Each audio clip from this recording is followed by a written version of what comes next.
Welcome to this week's episode of Shapes of Grief. Today I am joined by Stephen Teap, down in Cork. Stephen, you're very welcome. Thank you so much for having me. It's great to meet you at last. We've had a couple of Twitter chats over I'd say years now, not even months, and we've been planning this chat for a while. I know, and as you've learned, I'm absolutely terrible at responding to my messages as well. So the delay in getting this podcast is purely my fault. So apologies, but we're here at last. Not at all, and all in good time, right? Yeah, absolutely. All in good time. There's no rush. It's great to have you here today, and as always, it's lovely to have a male voice in the grief arena that seems to be quite dominated by women a lot of the time. So I really appreciate you speaking out. And I know that our male listeners, all 23% of them, will probably appreciate to hear a man's perspective, Stephen. So thanks for agreeing to come on and chat about your experience. 2017, your wife Irene died of cancer, Stephen. Would you tell us what happened in the lead up to Irene's death? What was the background? Yeah, of course. I suppose, look, firstly, thanks so much again for inviting me along. I think you're saying with the lack of male voices, I think was one of the things that I suppose I noticed was, there's no manual to dealing with grief and to raising children with grief. And I really kind of found no one in my situation as well, and kind of motivated me to kind of use this voice and keep talking about it, because I do get messages every now and then from people just saying, oh, thanks, I thought it was just me experiencing this, that, and the other. And what I've noticed is by talking about grief or talking about dealing with my children's grief, you kind of open up doors for people that don't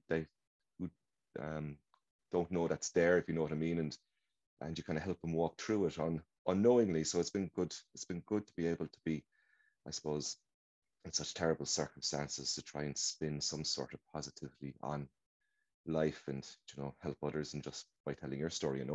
But to answer your question, Irene's story and what happened with my family was Irene got diagnosed with cancer back in 2015, 20 weeks after our youngest boy Noah was born. And we had two small children at that time, and Irene had cervical cancer and fought hard. And for the first part of it, we thought that she actually had the cancer beaten. And then the following year, it came back. And after a short fight, Irene then passed away at the age of 35 in July 2017. And I suppose this was the most difficult thing of it all, was that we were, now that I look back on it 4.5 years later, is kind of how young we all were. Irene was 35, I was 36. At that stage, we were 2 years into a battle with cancer while raising two small kids. And when Irene passed away then in July, I was left here with myself and my grief. Someone who's never experienced grief before, beyond losing a grandparent and pets, and I think that's kind of the traditional upbringing we have, isn't it? Never saw someone die, only ever see them in, removal homes and that sort of thing. And that's really kind of the upbringing that most people have. And I think it's the most normal of upbringings, and of course, to go through that, but then not only, as I say, my own grief, but my children then were only 4 and 2 when Irene passed away. And I suppose dealing with their grief on top of my own has been, I suppose it's just been a mountain to climb, and one that we're constantly climbing, and trying to figure out. And as I say, there's no manual for this. And when Irene died, the thing was that I knew no one in this situation, no one in their mid-30s that had lost anyone, no one in their mid-30s that was dealing with young children who had lost their parents. So you kind of really did find yourself on your own, and you're on about male voices, but I guess young voices as well for me was the voices that I couldn't find to try and. That's it, like when a death happens out of the order of things. Yeah. When it's not your granny or your pet, not an anticipated loss. When you got married, you didn't anticipate that everything would change within a decade. Yeah, You know, you're just starting off.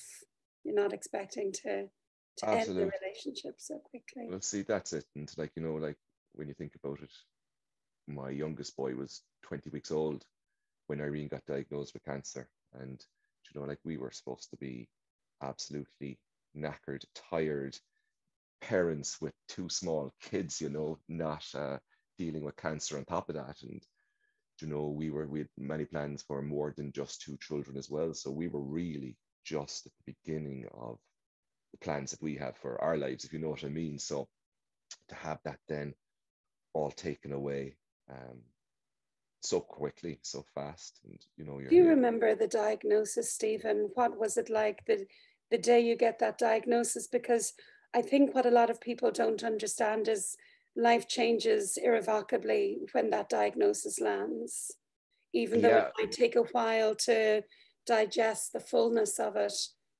exactly, because you're in shock, obviously, you know, and for weeks, obviously, since for like 18, 19 weeks, Irene was, you know, still bleeding from childbirth, so was going in and out of hospital to try and figure out what was going on, so we had a slight build up to it, and like I remember it perfectly well. I got a call on Friday from Irene. I was up in the country in a meeting, and she was bawling down the phone saying they want me to call in on Monday for a meeting. Or no, sorry, it was Tuesday. It was Tuesday they wanted to call in, and it was the Monday I got the call.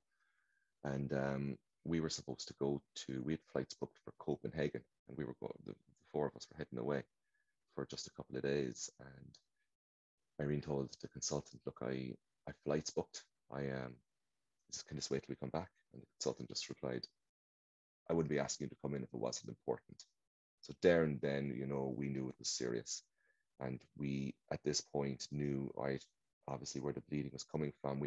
Irene had figured out, look, it can only be one thing. It has to be cervical cancer because this is the only thing. It's not childbirth related. She had ruled all that out.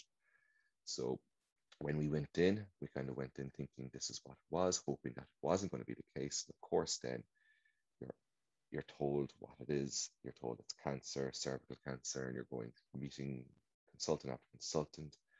They're re-examining you, talking you through the treatments and everything else, and you're just in a daze. And all you want to do is just go home, pick up the kids, and just go back to your little bubble while you try and process it all.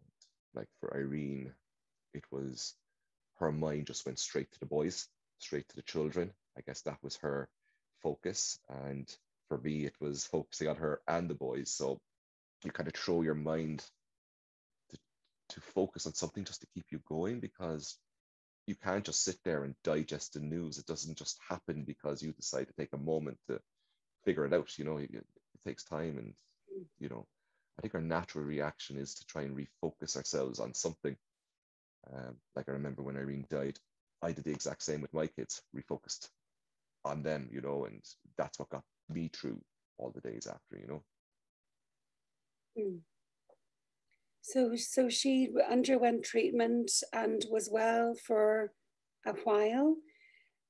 That was it. Like Irene was breastfeeding Noah, so she had to stop breastfeeding and do like a 12-week course of treatment, you know, radiotherapy, chemotherapy, and brachytherapy. And Mm. then at the end of the 12 weeks or so, you have to hang around you have to wait for kind of like 2, 3 months before they rescan you because like the radiotherapy is still working away in your body once they stop treatment for the weeks and months after. So they give it a while to retest you. So I think it was like early March following year that Irene got her scan. And that's when we were told then that the treatment had worked and there was only scar tissue left. And we are now at this stage left with all of the aftermath of, you know, of any woman going through that sort of treatment for cervical cancer because at 35 now, Irene was infertile. She was going to be put into early menopause. There was other, you know, other things she had to deal with also. And, you know, right then in that moment, we had beaten the cancer. Now we're trying to readjust to this side of our life again. And okay, we got to replan our lives, you know, the family we want now is not going to happen, and so on. So that And was I it. think sometimes, and I don't know what your experience was, but the shock of going through this only hits afterwards. You know, I see a lot of people coming for support when they have had the all clear, but it's Yeah, almost like while they're going through the diagnosis and the treatment, it's just about surviving. It's getting to the next treatment, it's getting through this period of time, getting to the next scan. And it's almost only when they're told, okay, you're done now, that the the distress hits, the enormity of what you've just been through can hit it's you. Was it's real. That's really, it's a real thing, you know, and as well as the lack of support that's out there for after all of this. So it's you're brought into this process when you get diagnosed with cancer, and you're put on a conveyor belt, shall we call it, of treatment and care and everything else by our medical professions. But when you get that scan to say, right, everything's worked, you're literally just dumped out the other end, right? So Irene now had to deal with, you know, infertility, early menopause, like physical sexuality, like the ability for, as a couple to have sex and things like that is a whole issue as well for people that go through this. And this was all stuff that we weren't told about. And you hear now, particularly now when I listen to the people talk, like within the 2 plus support group and things like that, like it's the amount of relationships that break down because of cervical cancer as well, and is a huge problem. And it really kind of comes down to the lack of awareness, the lack of support, and everything else. And I think it's that combination of everything that's built up after this massive stressful period that yeah, now is why you're saying, and rightly so, that this is now the, you know, the most stressful part of it all, almost, you know, mm-hmm. or because It's now when the you're crisis hits, I think, the so emotional crisis, and yet everybody else is going, isn't it great, she's got the all clear. and celebrating and all of that, and you're kind of And going, the well, no, dissonance of that. actually, you've just been handed a completely different life to the one you had planned for. So now, when everybody is celebrating the fact that you've beaten cancer, you're actually at home struggling to now live life again as a in this new shell of a person almost, you know, and as a new relationship and everything else. So um, it isn't just as simple as beating cancer, it's readjusting your life for after it also, you know. And I suppose that's where we kind of found ourselves in that short period just after Irene got the all clear.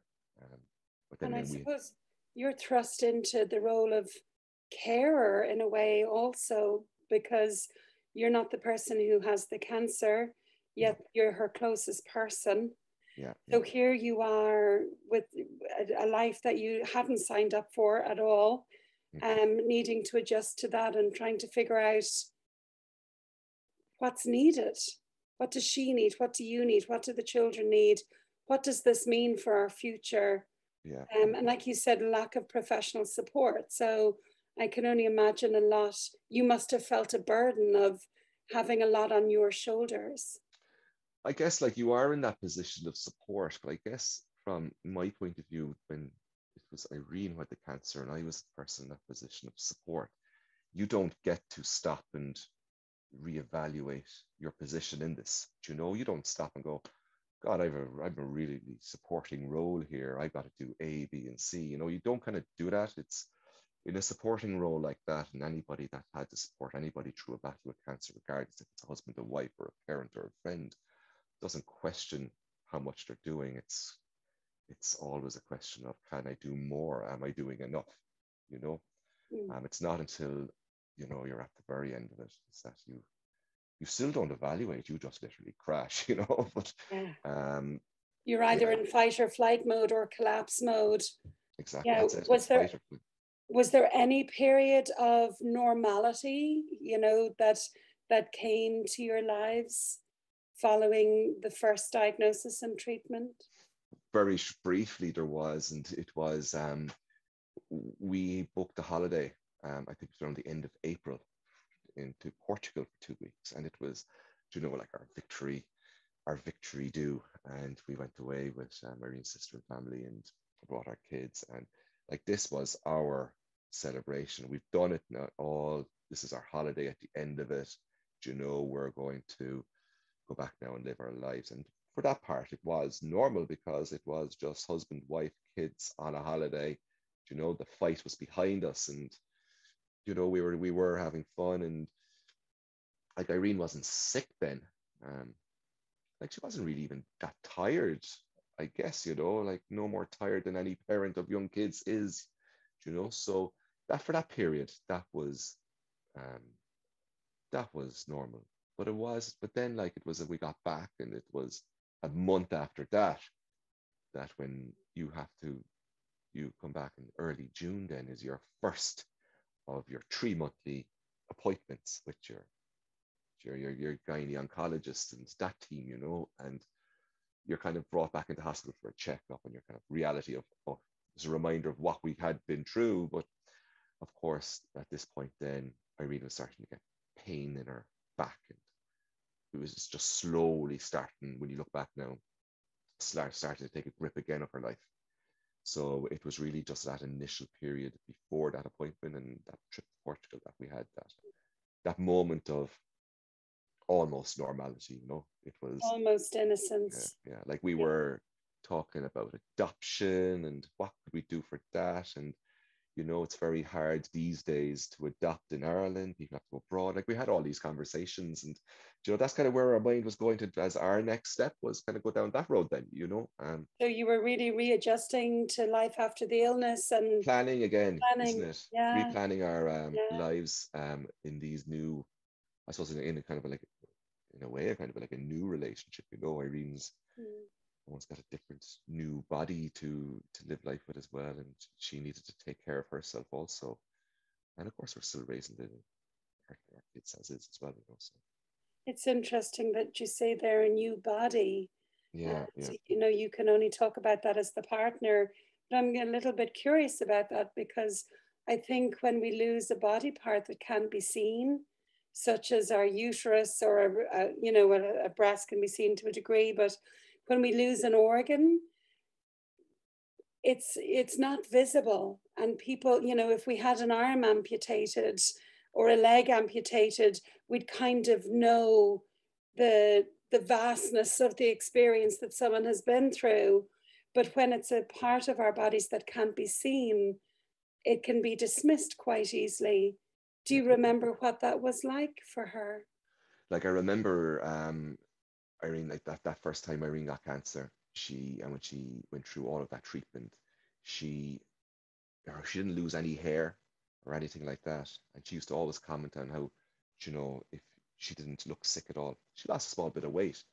And like used to joke, you know, if you want to lose baby fat after having a baby, like cancer is going to do it to you, you know, because she like did lose a lot of weight, but she didn't look sick. And it wasn't until the second time she got cancer and her hair fell out was the first time that she noticed people treating her differently. And I think because she looked different. And the thing was, people didn't, if they didn't know her, didn't treat her differently because she still looked the same. And like when it came to like infertility and, you know, going into the early menopause, that sort of thing, she didn't look different. So people wouldn't be aware of that unless she told them. So it wasn't a case of that she had to constantly deal with people's reactions like she did when her hair fell out. For us, and because like the menopause was something that was going to happen really soon and really fast, but it hadn't happened yet, we were we knew that was going to be a thing to deal with. Um, like we obviously hadn't tried having a third child, but we knew that wasn't going to be possible. But we weren't ready for a third child, so we hadn't had to address that issue there and then either. So we kind of knew what our problems were, but they hadn't become a real part of our lives yet because we haven't reached the point of um, having to experience them. And I could like they were just around the corner, but unfortunately, just the way everything happened and Irene passing away, we never made it around the corner to actually deal with it. Do you know what I'm saying? I think it's hard to explain, but it's like, you know, it's like you have a crystal ball of what's about to happen, Yeah. and like there's a crash going to happen around the corner, but you don't make it outside your front door. You knew You know, what you were going to anticipate, but yeah. yeah, and we were trying to kind of discuss it, and not try to discuss it, we were discussing and talking about it. And we knew what was going to happen and what was coming, but we never actually ended up living through it then after all that, because, you know, the time was taken away from us at that point. So, you know. When did you realize that Irene was going to die, Stephen? It's a question that I been asked a lot, and you kind of answered it earlier in a point. It's the flight or fight mode comment you made earlier, because we were always in that mode of fight. So when you're fighting, you're not in flight, but you're not thinking about what if Irene dies, you know. So when Irene's cancer came back the second time, it was around September, it was around October she got re-diagnosed the second time. Treatment started in November, then she started going rapidly downhill from all of the chemo and everything else. And she was in and out of hospital constantly, and we were constantly in fight mode. And Irene died on the 26th of July, but it wasn't until the 14th of July, like 2 weeks beforehand, that they told us they were stopping treatment. There was no more that they could do. That's when we allowed those thoughts into our head. Like, as sick as Irene was, we just ignored it. We just constantly pushed out that, because for me, I think why I left it out of my head was because I thought if I left it in, that means I'm going to start giving up on this, you know. If I think about death, then death will happen. Exactly. Yeah. And I'm struck by 8 months from November to July. You said we were constantly in fight or flight mode. So constantly that cocktail of hormones coursing through the body, keeping you activated and just coping, getting from one thing to the next. Because it was, you know, it was a minefield of emotions, because you're still raising your kids, you're still working, you're still doing your job. But of course, Irene was getting sicker and sicker and sicker, and nearly every 2 weeks was being hospitalized for another infection after another infection. The children were still growing and still needed their parents. You know, financially, we were kind of struggling a little bit as well. It was getting tougher and tougher, and you know, it was just everything. It was just a combination of everything. But the most important, I suppose, the scariest part of it all was just Irene just wasn't improving. It was always downhill, downhill, downhill, infection after infection, more chemo, not being able to take the next bit of chemo because you were too sick, and you know, it was just a constant fight, you know. And like, she was really trying her best as well, just to keep going also. But you don't, like we were saying earlier, you don't stop to reevaluate what's going on from busy or tiredness, or are you fighting or flighting? You're in one mode, and this is just, we gotta do what we can to beat this. There's nobody there pressing the big pause button. There's no stopping. Exactly. Yeah. Can we reevaluate here? What are we doing? Why? Yeah. Can we just take a break for a weekend and just catch our breath? You know, there's none of that. Yeah. Yeah. Emotionally exhausting and physically exhausting. And I get, like, I wonder then, like, unconsciously, did we know that the end was coming? Because we did a thing where we booked a holiday to Euro Disney, and we wanted to have a big holiday, but we never discussed why we wanted to have a big holiday. We just wanted to do something nice. You know, we were just tired, and, you know, where better to be than the happiest place on earth? And we wanted to capture memories and all of this, you know, and we just threw every penny at it, stayed in the best, you know, hotel there, and did everything we wanted to do, everything Irene wanted to do. And I always wonder, maybe unconsciously, did we think the end was coming? Because that was only 2 months before Irene died that we had that trip, you know. That was in May 2017. It was in May. Yeah. And you know, let's face it, two exhausted parents, you'd go to Monarch, not Euro Disney, right? Right. And we had looked at that. Yeah, you know, and so like, we did that trip, but we never spoke about the end then, or because our consultants didn't talk about it either. Yeah. You know, like, the consultants never said this is like, the words terminal were never used in any of the conversations we had. It's amazing the psychic defenses we have. Yeah, yeah. And, you know, who's to judge that, Stephen, right? It was just so much. Yeah, that's the way that you managed it, you know. And actually, I think more people than we realize manage a terminal illness in that way. Yeah, I Yeah, think so. And I think it's because you're either going to take it on or you're going to give up. And I think our natural instinct is nearly always to fight because over the years now I've come across a lot of people that have had a terminal diagnosis, and to listen to them speak, they're the most inspirational, positive people you'll ever meet. And I'm sure you've met a few as well, that the way it's like they've just gotten these new little pair of glasses to look through, and they just the way they now attack life. And the kind of the thing is, like, it is attacking life, isn't it? Because they've been told it's over, but they're not accepting it's over. They want to continue with the fight. And I think that's or the for us hope. what. I like the word hope rather than fight. It's like, Yeah, yeah, it's yeah, like I'm alive today, yeah. and I'm And full now of hope for today. And I'm never going to be fitter and healthier than I am right this second, so let's live it now. And yeah, it's yeah, it's definitely something that you notice, all right. what were the 2 weeks like then, Stephen? You said you knew that, both of you knew that Irene was going to die just for her last 2 weeks. So Was there any sort of relief in the putting down the weapons of war? no, um, I suppose we were told the first question we asked when we were told the treatment stopped is how long is left, how long do we have?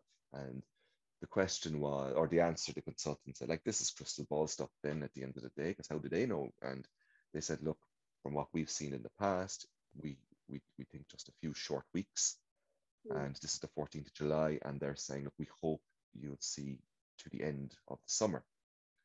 So, that was just over a month and a bit. And our oldest guy, Oscar, hadn't started primary school. He was kind of, I think, starting like around the 27th or 28th of August was due to start junior infants. So Irene, again, with that attitude of, well, that's my milestone. I need to see my boy start primary school. So she had set that in her head. And that's all we were thinking about there and then. And for those 2 weeks, then, like, obviously there was a lot of crying, there was a lot of tears, a lot of conversations, and like Irene would sit on the couch and stare at me and just go, I feel really sorry for you. And I was like, why do you feel sorry for me? And here's me looking at her feeling really sorry for her because her life is going to be cut short. She's not going to be able to raise her kids. This is all she ever wanted to do. And here's me feeling sorry for her. And she's looking at me going, I feel sorry for you because you're going to be left behind here now on your own to deal with all of this, to deal with the kids. And it was just incredible how her mind went to that, that she felt sad for herself, obviously, but she constantly was putting everything else in front of her to keep her moving. So feeling sorry for me, looking after the boys. One of the most important things was the children. I think that was our go-to for both of us as well. What do we do here? What do you do with a 4 and a 2-year-old? How do you tell them? How do you communicate with them? Like, Noah, my youngest guy, the 2-year-old, he's still in nappies. He can't even speak. He couldn't even say the word mom at this stage, like he was, but Got two Oscar, babies. yeah, but Oscar was 4, and Oscar was sharp as a tack, and one of these kids that was so started speaking before his time and was able to communicate from a earlier than I suppose average age, and so you were able to have conversations with him.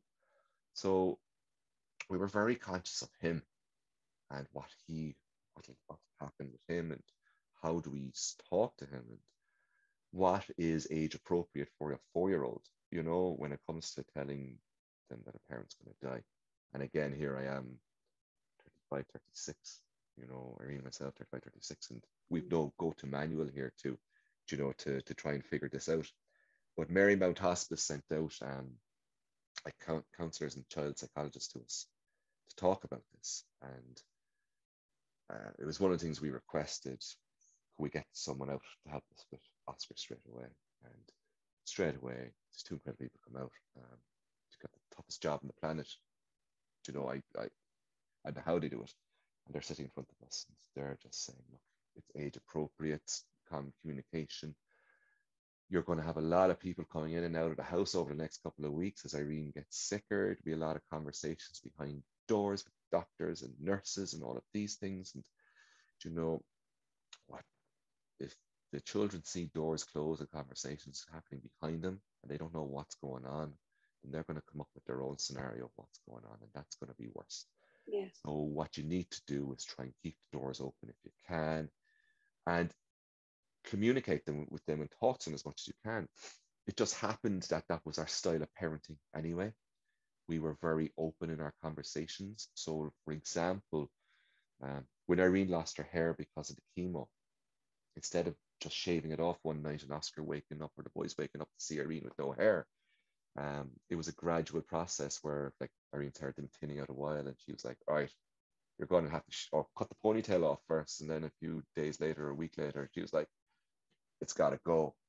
You're going to have to shave it off. But we made the boys a part of that in the kitchen and gave Oscar the camera to take photographs and be a part of it. So there was no shock, but there was, and it was all open, and he was a part of it. So for us, the advice we were getting is, okay, you need to figure out a way to make Oscar a part of this, about all the people in, and so on. So, okay, drip feed the conversation. And that was kind of the focus for that 2 weeks then was, it was, like Irene was planning, writing letters for the boys and bits and pieces for her funeral, but it was mainly how do we communicate now to Oscar and let him know what was going to happen. And that was kind of our focus for those 2 weeks, during those 2 weeks, I guess, because we thought we had much longer. But of course, then you're dealing with, Irene's on a lot of pain management. She's sleeping an awful lot as well. So the days weren't as long as they used to be. So you're trying to do all that within a short space of time as well at the same thing. So that was kind of the 2 weeks. It was quiet, dark. Irene was going to see her family for the first time after being told she was going to die, and her friends. So she had to go through all of that as well. There's so much to hold, isn't there? Yeah. So much to hold. Particularly as you, as husband or partner, there, being there for her, being there for the kids, being the mediator between Irene and her family or her friends, I imagine, being the gatekeeper. Is she too tired? Is she able for it? Yeah, and like that stage, Irene was still very independent, so it wasn't that I had to do too much of mediation between her and family or friends at that stage, because she was still able to communicate and, still, she was still mobile enough, when she was up and about. So she was still able to, but it was really just being that, I suppose, consistent rock of support for her to lean on when the friends are down, they leave and she's upset after it, or she's just in a sad moment. But there was just, I suppose for me, my support was bringing this level of consistency to her, so she knew at least I can bring her the same thing every time. While I suppose everything else around her was falling to pieces, people, her family, everything, so I was trying to give her that. And that for me, again, was me doing the whole support, questioning, right, what else can I do? Can I do more here? What, and it's never feeling enough, probably, at some exactly level. Yeah. And a question that people often ask me is, what's worse, an anticipated death or a sudden death? And they're so different. And what really strikes me when I hear your story, Stephen, is just the exhaustion, the long, slow exhaustion, and living with a terminal illness is equivalent to living in a state of fight or flight, high activation, the mind whirring at night, no sort of sense of calm between the waves. Yeah. And what you say there about people asking, what's worse, a sudden death or, prolonged one with notice, if you know what I mean. Like you're told, you are going to die in 2 months, whatever. And it wasn't until about a year after that, I suppose I had to think about that, like what was better. And it was when Irene's GP is the boy's GP. So that's her family's family doctor. And he's a great guy, you know, but he's been Irene's GP since she was a baby. And, you know, one of the just traditional old school GPs that we're used to. And I remember one of the boys was sick or something, and I had to bring him to see Sean, and we were having the conversation. He was looking through Irene's file and just going through, I think just for his own mind, what went on. But he was asking me about, you know, what happened at the end and everything else. And then he goes, you know, he says, look, you might find this hard to believe and you may not understand it, but he says the way Irene died so sudden, so soon after being at diagnosis was probably better for her and you than it being drawn out to the end of the summer.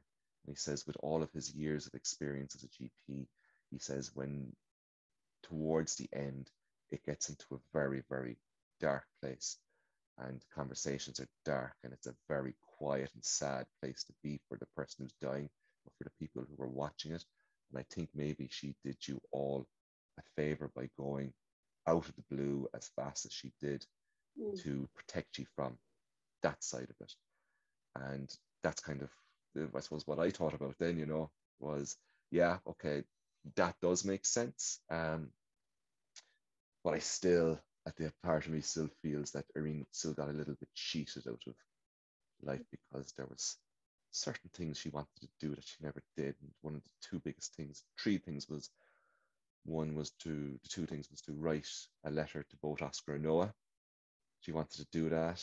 And she had her birth story. She wrote a birth story for Oscar, you know, just about the birth and that. And she wanted to write up Noah's one because she had a home birth with Noah and she wanted to write that up as well because she had it all handwritten out. And like I know those things were very important to her. So I guess for me, I kind of feel bad for that part of it, that she got cheated out of that. So that was probably, yeah, it might have been better that she went as quick as she did instead of being dragged out. But then I'm left with the guilt of her being cheated out of those things that she wanted to finish up, you know.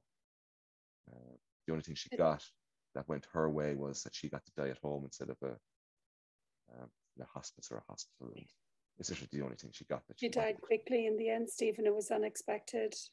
It was, yeah. It happened really fast. And yeah, you know, we were on about the 2 weeks and we're talking about telling Oscar, and this is just an example. Irene's grandfather had died the previous year, and we brought Oscar to that funeral just as a bit of exposure, you know, more to exposure to life, death, and whatever else. You know, I think he was of a good age and brought him to the funeral party. He had gotten this thing in his head that old people and very, very sick people die.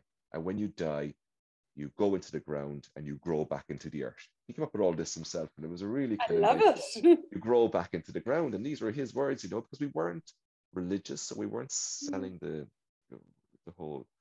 religious side of it. You know, you go to heaven and everything else. So this was, I suppose, whatever way Irene had explained it to him, this is what he had interpreted. And I thought his words were beautiful. You know, you grow back into the ground and everything else. Yeah. You know, and so we were doing this whole drip feeding thing that the psychologist said, you know, and trying just to give a little bit more information to Oscar and try and drag some more of understanding out of it. And myself and Oscar were driving back from town close to us here, Douglas, and the road we're going back past is a graveyard.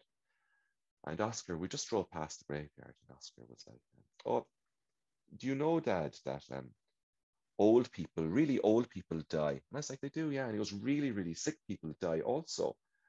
And I was like, yeah. But I said, your mom is sick. I said, is she not really sick? And he goes, no, she's not really sick. She's only a small bit sick. So I left it there. I could have taken that conversation about how sick Irene was to the next level to talk about her now pending, you know, she's going to die. But Irene and myself had agreed, well, Irene wanted to be the one to tell Oscar she was going to die. She wanted to be her doing it in her words. So this was on a Tuesday. And so I got back home, Oscar's messing around, and I go up to Irene, she's in bed. And I just tell her about the conversation we just had. And I said, look, I think he's ready now. I think we're at that stage of this conversation with him where we can now tell him. And she's like, okay, you're right. We'll do it on Friday. And she died that night. And she was fine up to about dinner time that day. And then maybe 9, 10 o'clock that day, and just went rapidly downhill. And it was very fast in the end. And that was it. And she never got to tell him. And I ended up then that next morning continuing that conversation in the Wow. car on my own with Oscar. And, we took all the advice on board in explaining to him and using our parenting of talking openly with doors open. And, with just a few short sentences, not repeating any words, he got it first time, understood it perfectly well.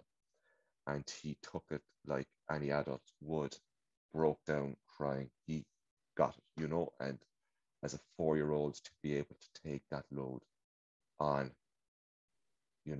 was it was just it was the worst thing I've ever seen. It's the worst thing I've ever had to do. And to be able to inflict that pain on such a small body, but it was the truth, and it was life, and it was his life, and All you can do our is bear story, it and it with was all them. you can do. Yeah.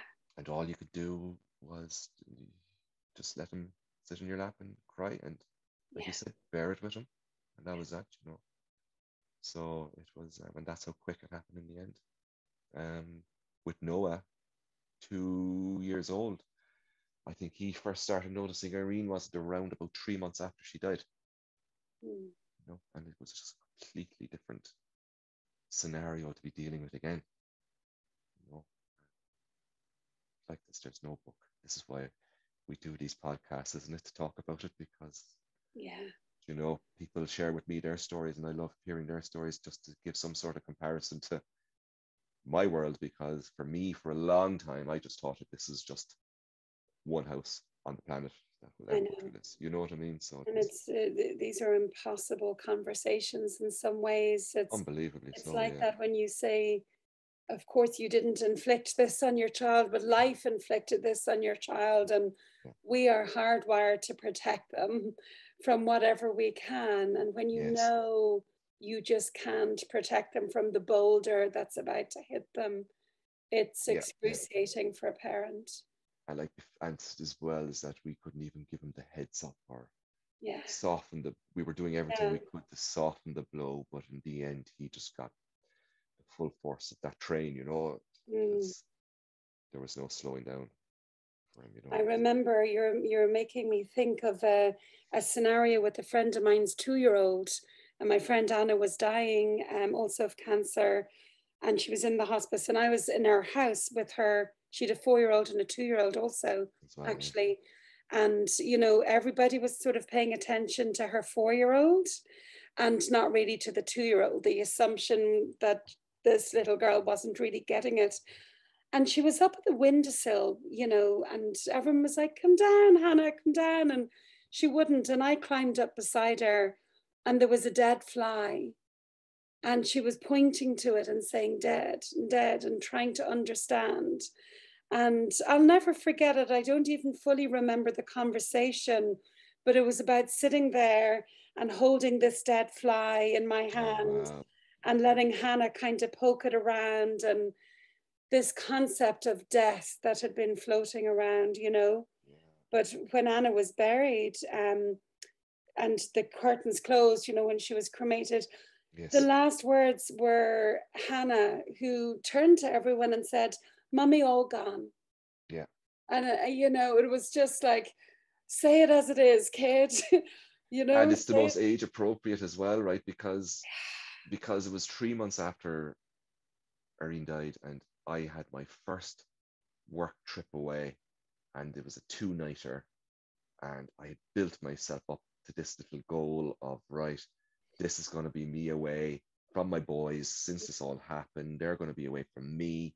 It's the first time without Noah's first time in his life without his parents, a parent.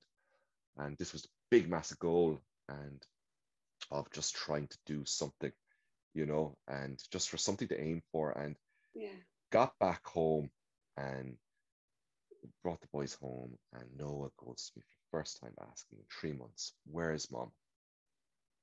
Because when I came in the door, he expected the two of us to be there, and this was his first time. And like that, I just knew, because his vocabulary was only so much, and I just went to him, "Mama, all gone?" And like that, ton of bricks, collapsed to the floor in tears, Ah, understood it, got it. mm, And kind of like that little girl you just mentioned as well, it's the truth is so blunt and harsh at that age when you've got such a limited vocabulary, isn't it? That they're the words that describe it as it is that they can only understand, and it's the age truth is so appropriate. harsh, but yet the grief must be felt, because Yeah, yeah, withdrawing the truth is infinitely causes infinitely more suffering. Where just like the advice you were given, when a child isn't given the truth, they make it up. They think it's their fault. They conjure up all sorts. yeah. And without the truth, they're not able to grieve the absence. Correct. And like You know, children, and I think it's something I suppose I see a lot of work going on, explaining like children do grieve, they just grieve differently. And while it mightn't be the same as us adults, they even grieve differently amongst themselves. So my 4-year-old and 2-year-old, their grief, well, it's the same loss, and they've lost the same thing. How they got to that mm, position of, I suppose, of an understanding were two completely different roads. One was appropriate for a 4-year-old, and the other was had stabilizers, was a little slower. It was for a 2-year-old, but yeah. it's And their we grief all grieve. changes over time.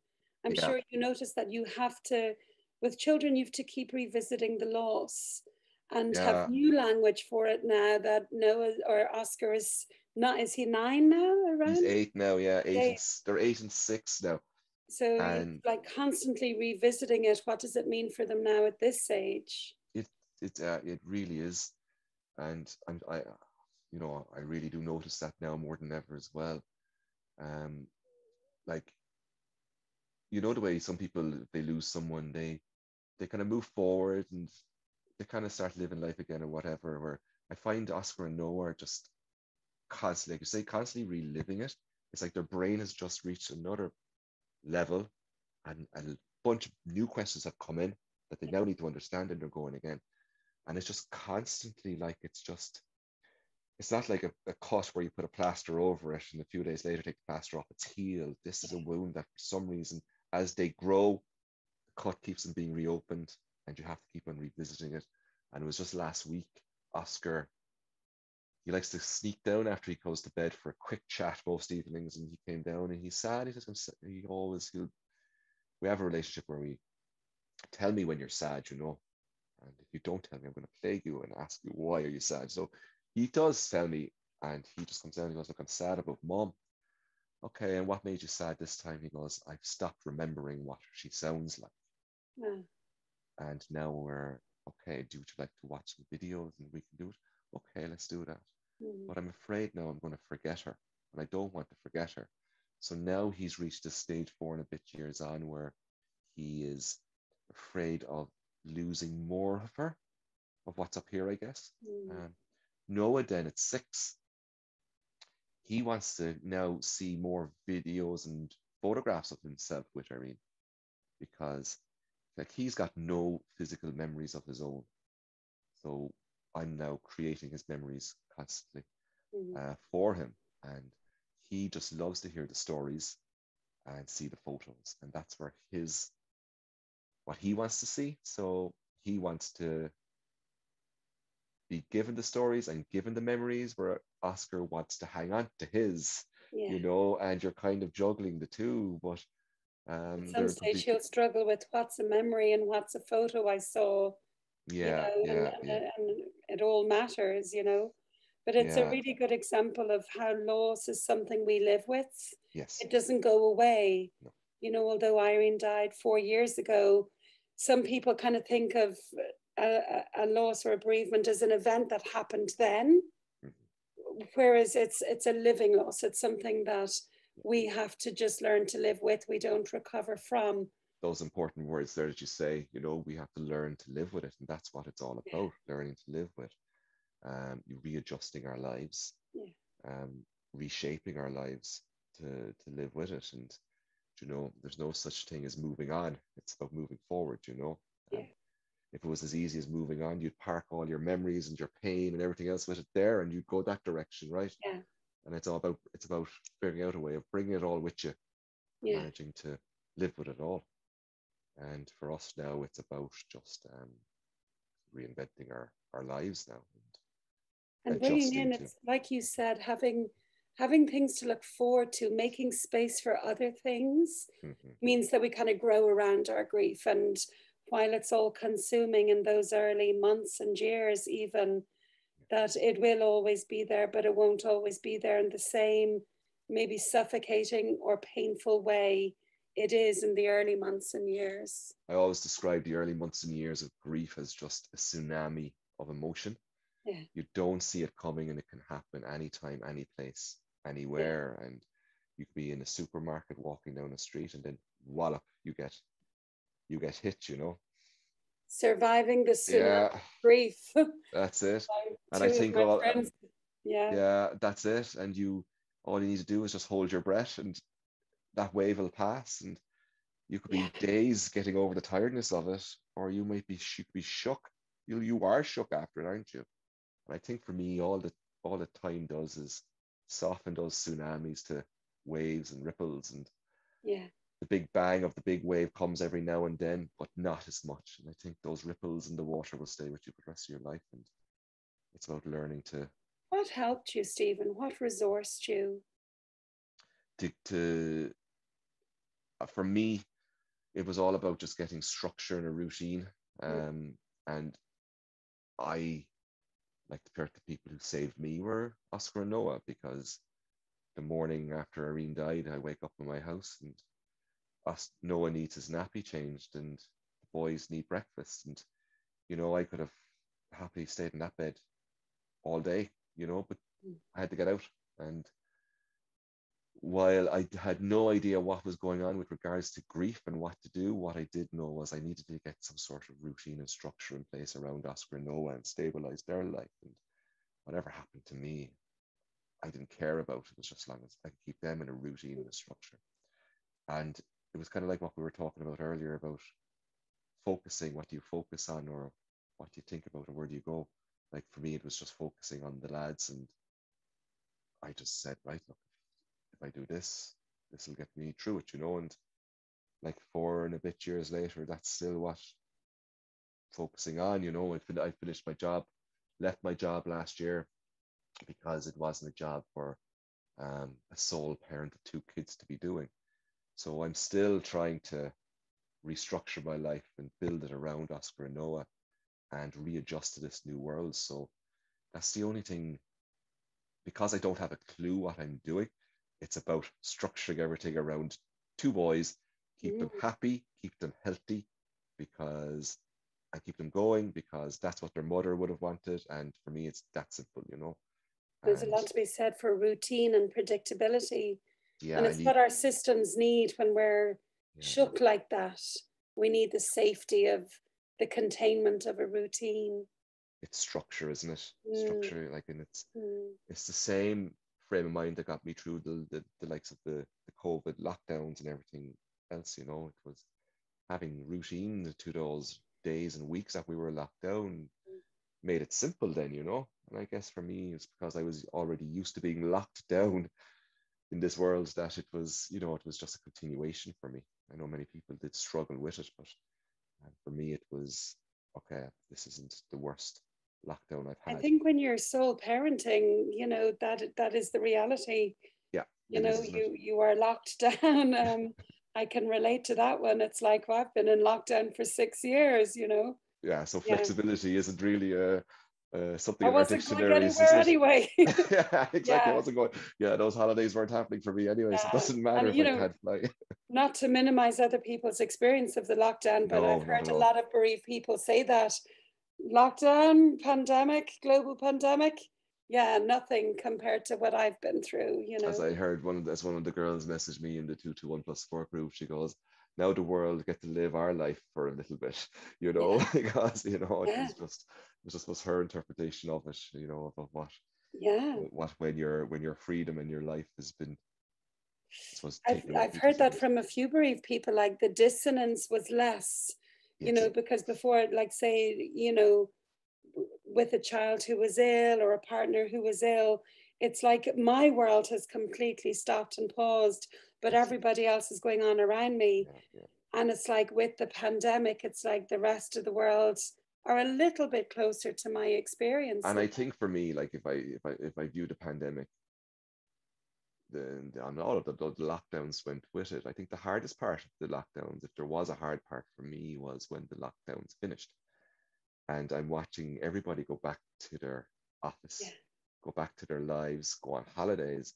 the And beta, I know. yeah, and everybody and the world's going back to normal. And I'm like, all right, well, I'll just continue with my lockdown now again, you know, and you're kind of, you know, that's for me, it was like, okay, great to see everybody else getting back to life, and I'll just continue the way it was for me, you know. But look, it is what it is, and it's, you know, as the boys get older, and my freedom is creeping in there ever so Mm. little glimmers But every now and it's then. so But it's important to acknowledge this, that the loss is far more than the primary loss. mm, You mm, know, the boys have lost their mom, you've lost your beloved wife, and the ripples of loss are massive.